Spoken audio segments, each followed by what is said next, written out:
Hello friends, आप देख रहे हैं सरकारी जॉब भर्ती और मैं हूं हेमंत साहू। दोस्तों, आज का टॉपिक है रीजनिंग से संबंधित महत्वपूर्ण 6 क्वेश्चन जो कि आने वाले एग्जाम में आपके लिए बहुत ही हेल्पफुल होगा। इसलिए आप अगर नए हो हमारे चैनल पर तो हमारे चैनल को सब्सक्राइब करके बेल आइकन को जरूर दबा देना। चलते हैं क्वेश्चन की तरफ।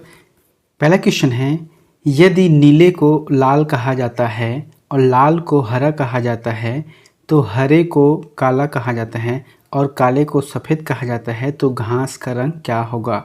ठीक है, तो इसके लिए सबसे पहले क्या करना है, हमको जो जैसा बोल रहा है उसी तरीक़ा से इसको पहले लिख लेते हैं। यहाँ पर क्या बोल रहे हैं कि नीले, नीले को क्या कहा जाता है, लाल कहा जाता है। उसके बाद है लाल को क्या कहा जाता है, हरा कहा जाता है। हरा को क्या कहा जाता है, यहाँ पर काला कहा जाता है। ठीक है, काला। उसके बाद है काले को सफ़ेद कहा जाता है, तो काले यहाँ पर लिख देते हैं, उसके बगल में जो है सफ़ेद लिख देते हैं। अब प्रश्न क्या बोल रहे हैं कि तो घास का रंग क्या है। देखो, तो घास का रंग क्या रहता है, कोई भी घास का वहाँ हरा रहता है। अब यहाँ पर क्या बोल रहा है, घास का रंग हरा है, तो हरा को अभी क्वेश्चन के हिसाब से क्या बोला गया है, हरा रंग को काला कहा गया है, तो इसका मतलब है घास का रंग काला होगा। ठीक है, तो फिर यहाँ पर देख लो, यहाँ पर सेकंड नंबर का ऑप्शन सही रहेगा, ये काला आ जाएगा। तो दोस्तों, इस तरीके से बनाते हैं, ज़्यादा कुछ करने की ज़रूरत नहीं है।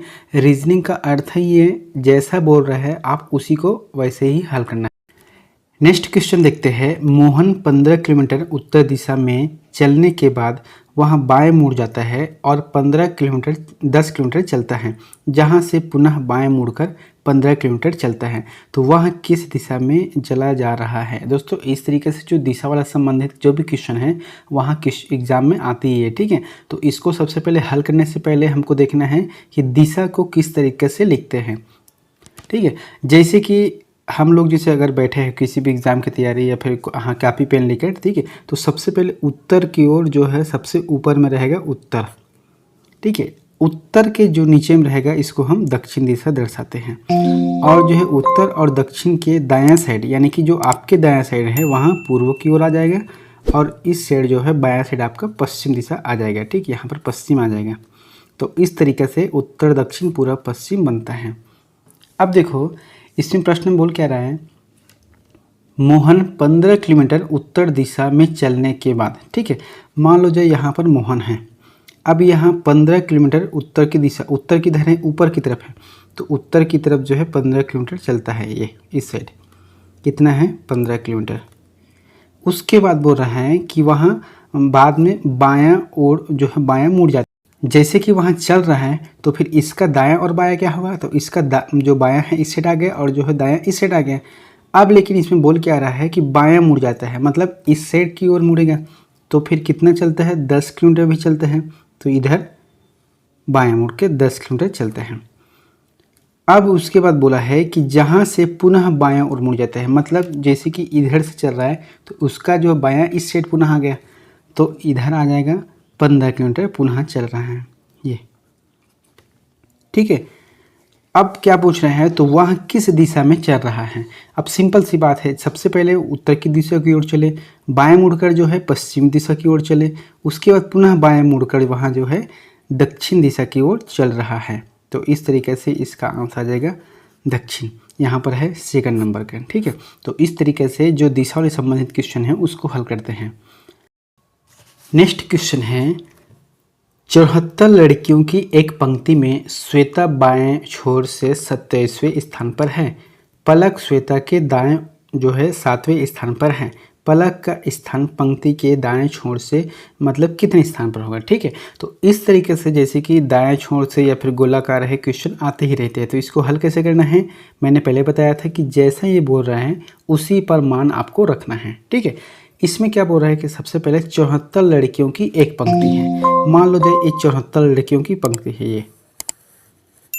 ठीक है, 1 से लेकर यहाँ पर 74 तक आ रहा है।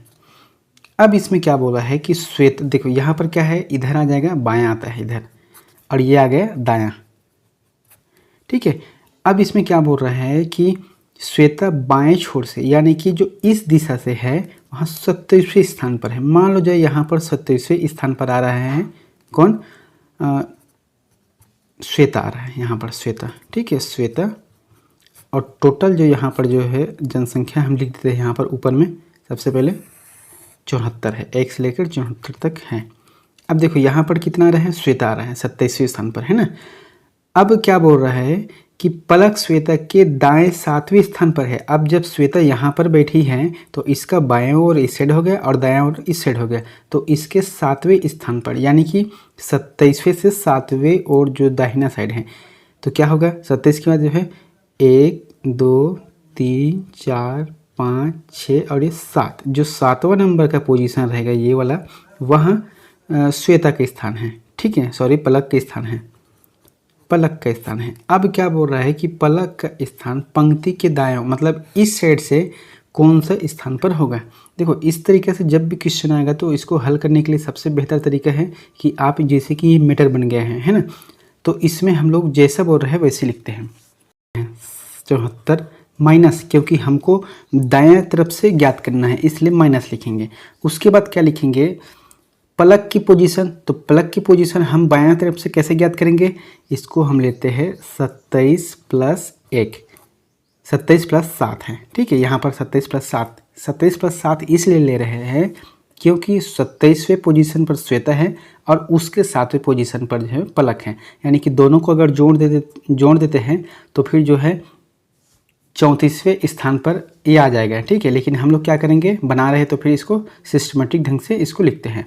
उसके बाद है क्या करेंगे, यहाँ पर जो इस सेट के लिए +1 लिखेंगे, उसके बाद जो है आपका आंसर आ जाएगा। अब देखो 1 क्यों लिख रहे हैं, सबसे पहले इसको बता देता हूँ। 74 टोटल पंक्ति की संख्या है, 27 प्लस 7 जो है पलक के स्थान है, और +1 इसलिए लिखे हैं जैसे कि मान लो जाए कोई बोलता है कि पहले स्थान से जो है 5वें नंबर पर आ रहा है और अंतिम स्थान से भी 5वें नंबर पर आ रहा है, इसका मतलब हुआ कि कोई भी व्यक्ति है यहाँ पर उसकी संख्या 2 बार गिनती हो रहा है। लेकिन यहाँ पर कितनी बार गिनती हो रहा है, एक भी बार नहीं हो रहा है गिनती, तो फिर उसके स्थान को एक स्थान लिखना पड़ेगा, क्योंकि हम इस स्थान को पहले से छोड़ रहे हैं, इसलिए +1 आ गया। अब देखो यहाँ पर क्या आ गया, 74 माइनस इधर 34 कर लेते हैं, +1 कर देते हैं, तो क्या आ गया इसका 74, इधर 40 आ गया, +1 आ गया, उसके बाद आंसर आ जाएगा 41। तो इस तरीके से जो है 41 इसका आंसर आ जाएगा, यहाँ पर है चौथे नंबर पर। नेक्स्ट क्वेश्चन है 5 2 3 1 8 6 के अंकों को आरोही क्रम में सजाने पर कितने अंकों का स्थान यथावत रहेगा, ठीक है। यहाँ पर क्या है, आरोही यानी कि बढ़ते हुए क्रम में जाएगा ये, और जो है अवरोही मतलब होता क्या है, घटते हुए क्रम में जाएगा, इस तरीके से, ठीक है। अब यहाँ पर सबसे पहले अंकों को लिख लेते हैं, 5 2 3 1 8 और 6। अब इसको क्या करना है, हमको अवरोही यानी कि बढ़ते हुए क्रम में लिखना है। तो क्या करेंगे, सबसे पहले 1 है यहाँ पर तो 1 आ जाएगा, 2 है तो 2 आ जाएगा, 3 है तो 3 आ जाएगा, 4 है नहीं है तो 5 यहाँ पर आ जाएगा, 6 है, 7 नहीं है तो 8 आ जाएगा, यहाँ पर हो गया समाप्त। अब देखो कौन सा स्थान यथावत रहेगा, तो यहाँ पर जो है 2 और 3 स्थान जो है यथावत स्थिति पर है, अपनी अपनी जगह पर है, यहाँ चेंज नहीं हुआ है, बाकी जो अंक है वहाँ चेंज हो गए हैं। इसलिए कह सकते हैं कि जो संख्या दी गई है उसके स्थान यानी कि जो यथावत रहेगा संख्या, वहाँ 2 संख्या है, 2 और 3 जो संख्या है वहाँ यथावत रहेगा, इसलिए इसका आंसर जाएगा सेकंड आ जाएगा। नेक्स्ट क्वेश्चन है दोस्तों, इस तरीके से क्वेश्चन बहुत ही पूछे जाते हैं। दोस्तों अगर हमारा वीडियो पसंद आ रहा है, बताने का तरीका पसंद आ रहा है, आपको समझ आ रहा है, तो प्लीज़ हमारे चैनल को सब्सक्राइब करके बेल आइकन को जरूर दबा देना, ताकि आप लोगों का एक सब्सक्राइब, एक लाइक, एक कमेंट मुझे मोटिवेशन देते रहे। चलते वीडियो की तरफ। यहाँ पर क्वेश्चन है कि कुछ समीकरण विशेष विधि के आधार पर हल किए गए हैं, उसी आधार पर हल न किए गए समीकरण का सही उत्तर दिए गए विकल्पों से में से चुनिए, ठीक है। जैसे कि यहाँ पर जो समीकरण हल किए गए हैं तो उसी आधार पे यहाँ पर जो सेकंड नंबर का पोजीशन है, यहाँ पर प्रश्नवाचक चिन्ह है, उसी को हल करना है। तो इसको हल कैसे करेंगे, सबसे पहले आप जो है यहाँ पर अंक दिया है उसको पहले समझने का प्रयास करो। 6 इंटू जो है 4 इंटू 3 है, ठीक है, बराबर क्या है 4 3 6। अब इसको हल कैसे करेंगे, यहाँ पर एक फार्मूला लगा लेते हैं, a इंटू बी इंटू सी बराबर क्या हो गया, यहाँ पर जैसे जैसे पोजीशन है 4 को इस साइड ला दिया है सामने, यानी कि बी आ गया। उसके बाद 3 है, जो लास्ट का 3 है उसको बीच में ला दिया है, यानी कि सी आ गया। और जो है 4 है, जो 6 है उसे अंतिम लिया है, यानी कि ए को यहाँ पर लिख देते हैं, यानी कि BCA इसका फार्मूला है। ठीक है, अब इसी फार्मूला पर आप रखते चले जाना। यहाँ पर क्या लिखा है कि 4 है, 3 है और 6 है, तो इसको क्या किया है, 4 को सामने लिख दिया गया है, 3 को जो है बीच में लिखा है और 6 को अंतिम में लिखा है। ऐसा इसलिए हो रहा है क्योंकि आप लोग देखना यहाँ पर क्या बन रहा है, अगर हम यहाँ से गुना करते हैं, 6 गुणित 4 करते हैं, 6 चौक 24 है, या फिर 4 तिया 12 है, तो इसमें सेंटेंस नहीं जम रहा है। तो फिर जो पोजीशन इसी में दिया है हम उसी पोजीशन को उसके स्थान पर लिखते हैं। तो आ गए यहाँ पर इस फार्मूला के हिसाब से। अब सेम फार्मूला के हिसाब से इसको भी देख लेते हैं। यहाँ पर 9 है, तो 9 क्या है, सेकंड नंबर पर है। 8 कहाँ है, इसको दूसरे नंबर पर ला दिया है, तीसरे स्थान को। और जो पहला स्थान पर 6 है उसको अंतिम ले गए हैं। तो सेम पोजीशन में इसको भी कर लो। जो अंतिम स्थान पर गया है 8, ये आ गया, 8 आ गया। उसके बाद चौथा नंबर है, वहाँ पहला स्थान पर आ गया। बचा क्या, ये 6 है और यहाँ पर थर्ड नंबर पर है, तो यही इसका आंसर आ जाएगा, यानी कि 6 नंबर आ जाएगा। इसलिए इसका आंसर जो है 6वां नंबर, यानी कि जो चौथा नंबर का ऑप्शन है 6 अंक जो है यही सही आंसर इसका रहेगा। नेक्स्ट है दोस्तों, ये जन्म तिथि और जो सन वाला है उसको थोड़ा सा समझना बहुत ही इंपॉर्टेंट है। क्वेश्चन आप एक बार समझ गए ना तो आपको हर क्वेश्चन जो है बन जाएगा। इसको थोड़ा अच्छे तरीके से आपको समझाता हूँ। ठीक है, प्रश्न को पहले समझते हैं कि रवि का जन्मदिन 5 जून को सोमवार को है। उसी वर्ष पिंकी का जन्मदिन सप्ताह के किस दिन को आएगा यदि पिंकी का जन्मदिन 22 सितंबर को हुआ है। अब देखो यहाँ पर क्या बोल रहे हैं कि 5 जून को जो है सोमवार था, सोमवार है। अब अपने को ज्ञात करना है 22 सितंबर। ठीक है, अब कौन सा दिन है इसको ज्ञात करना है हमको। तो देखो जून में कितना दिन होता है सबसे पहले बताओ। इसके लिए एक तरीका है ज्ञात करने के लिए, जैसे कि ये मेरा हाथ हो गया। ठीक है, तो हाथ का जो उभरा हुआ हिस्सा है वहाँ क्या हुआ, 31 दिन का हो गया। और जो नीचे वाला जो गड्ढा वाला हिस्सा है वहाँ 30 दिन का होता है। ठीक है, तो उस आधार पे जनवरी, फरवरी, मार्च, अप्रैल, मई, जून, जुलाई, और यहीं से रिपीट होगा। जून जुलाई के बाद अगस्त, सितंबर, अक्टूबर, नवंबर और दिसंबर, यानी कि 31 दिन, 30 दिन, 31 दिन, 30 दिन, 31 दिन, 30 दिन, फिर 31, पुनः 31, यानी कि जुलाई और अगस्त। ठीक है, जनवरी, फरवरी, मार्च, अप्रैल, मई, जून, जुलाई और अगस्त, तो इसी बेस पे चलता है। तो ये बेहतर ट्रिक है याद करने के लिए। अब देखो यहाँ पर क्या है, जून है, तो जून को लिख देते हैं 5 माइनस, इसलिए क्योंकि यहाँ जून होता है 30 दिन का और 5 दिन ऑलरेडी यहाँ पर हो गए हैं, तो कितना आ गया यहाँ पर 25 दिन आ गए। उसके बाद है जून के बाद होता है जुलाई, अगस्त और जो है सितंबर।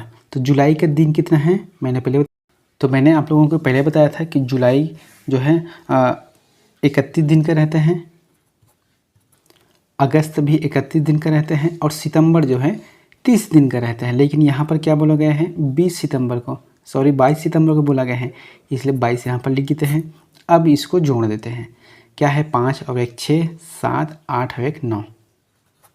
यहाँ पर क्या आ गया 2 3 5 हो गया, 5 3 8 और 1 9 10, 109 आ गया। अब मैंने आपको पिछले वीडियो में बताया था कोई भी अंक आता है उसको 7 से भाग दे देना है। जैसे कि मान लो जो 1 तारीख को अगर रविवार है तो 7 तारीख को क्या होगा शनिवार हो गया, यानी कि 8वें तारीख को फिर से रविवार आ जाएगा। तो उसी तरीके से 7 से इसको भाग देते हैं, 109 भागित 7 से। तो एक बार में गया, बचा 3, यहाँ पर 9।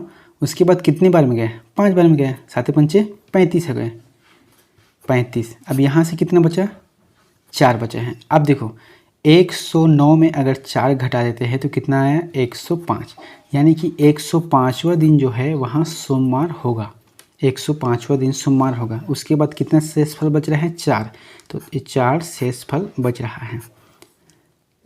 5वें जो है 5 जून को अगर सोमवार था तो यहाँ पर जो शेषफल बचा है उसको आगे वाले दिन को ले जाते हैं। जैसे कि सोमवार है तो यहाँ पर आ गया मंगलवार, फिर आ गया बुधवार, फिर आ गया गुरुवार और ये हो गया शुक्रवार। तो इस तरीके कह सकते हैं कि जो 22 सितंबर का दिन होगा पिंकी का जन्मदिन वहाँ शुक्रवार होगा। आंसर है 3rd नंबर पे। तो इस तरीके से दिन तिथि वाले के जो क्वेश्चन आते हैं उसको हल किया जाता है। दोस्तों वीडियो अगर अच्छा लगे तो हमारे चैनल को प्लीज़ सब्सक्राइब करके लाइक करना और बेल आइकन को जरूर दबा देना। मिलते हैं नेक्स्ट वीडियो में एक नई जानकारी के साथ। Thank you.